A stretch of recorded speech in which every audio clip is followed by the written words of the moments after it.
I only found out about 5-room dungeons recently, and I'll be super honest, I feel dumb about it. I've been running games for over 20 years. I've done sprawling open world sandboxes, epic campaigns. I've plotted like a maniac, and I've homebrewed all these different spaces that took literally hours. And then I found out about 5-room dungeons. I watched Mystic Arts DM on YouTube. They have a really great video about it. You should go check them out right now. They have a wonderful explanation of what 5-room dungeons are. But if you only have a minute, hang out with me. So that you have 5 simple steps to make an adventure that's easy to prep for, fun to play, and works pretty much with everything. Special thanks to today's sponsor, Bond and Stitch Company. Whether you're taking a long rest or a short rest, or casting catnap, the comfort inspired by the styles and creativity of Indian artistry is a perfect match for any aesthetic. They're more than a brand, they're a legacy, with products ranging from home goods to apparel to specialty orders. Bond and Stitch provides more than a product. They provide the XP to take your comfort to the next level. All right, so what is it? Simple. The framework breaks every adventure into just 5 beats, 5 scenes, 5 rooms, metaphorical or otherwise. So first you have the entrance and the guardian. This is the thing that's blocking the player's way. Next, you have a puzzle or role-playing challenge. This is a test of wits or some kind of social interaction. This is normally the reverse of whatever you hit them with at the entrance. So when they first showed up, you give them like some solid combat, and then you have some kind of puzzle for them to solve. Next, you have the setback or trick. That's number 3. It's a surprise twist, betrayal, or an environmental hazard. This is also where you make good on the promise of what the dungeon is. If you're raiding an undead stronghold, this is where you smash a bunch of zombie faces. After that, you've got 4, which is the big climax, the main event, boss fights, final negotiation, the big dramatic moment that ties up everything that you've built up to right then. And then you have the reward and the twist if you want it to tie into something else later. It's victory with consequences or lingering questions.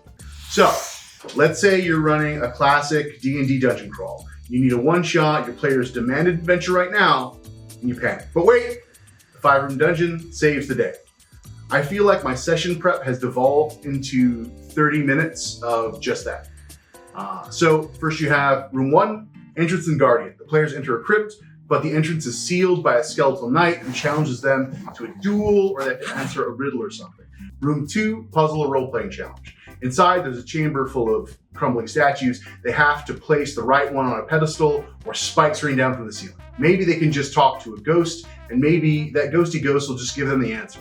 Maybe they have to play a particular melody on the bone keys of a bone piano to open up the killer dungeon below. Room 3, setback or trick. Here the characters run into hordes and hordes of zombies and shit. You want to break into a necromancer's shed at the top of a mountain to read a weird book. After talking with a creepy guy named Zeke, this is what you can expect. So this is where you make good on that promise. Room 4, big climax. Final chamber, you run to a necromancer doing a ritual, or an old evil undead monster proceed to smash face, or trying to kill your party.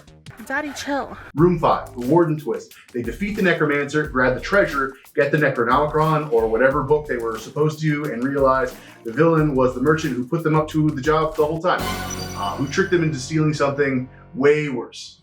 So that is a 5-room dungeon as a dungeon. Neat, clean, deadly. But you can use 5-room dungeons for anything. Let's do a social encounter.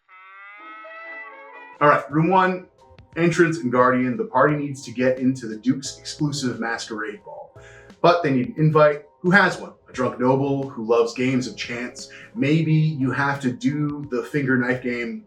I have no idea what that's called, but you guys have to do that in order to get inside. Room 2, the puzzle or the role-playing challenge. Inside the ball, it's just full of political intrigue. They need to impress or blackmail the right people, find the right marquee to put hot moves on, or get to the Earl and get him so drunk he gives up those secrets.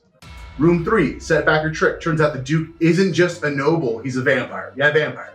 Or listens to Wham and you have a vampire. Something like that. Room 4, big climax, vampire fight time. The clock is ticking till sunrise. Hopefully you folks made it. Room 5, reward and twist. You did it, you're rich, and you pissed off the rest of the vampire court, and now the real prince of the city wants to have a long conversation about how your whole party has too many fingers, but she has got the best solution in the world for that. You see that? It works for everything. Absolutely everything. I know it sounds simple, but that's the beauty of it. 5 steps, any adventure, no over planning. I seriously wish I knew about it years ago. So now I'm telling you. Drop a comment if you've used this framework before or if you're going to try it. And hey, if you like this kind of breakdown, hit the like and subscribe button to Big Bad Dungeon for more DM tips, interviews, and shows. Also, again, shout out and thanks to Mystic Arts DM. They really have a great YouTube channel and you guys should check them out.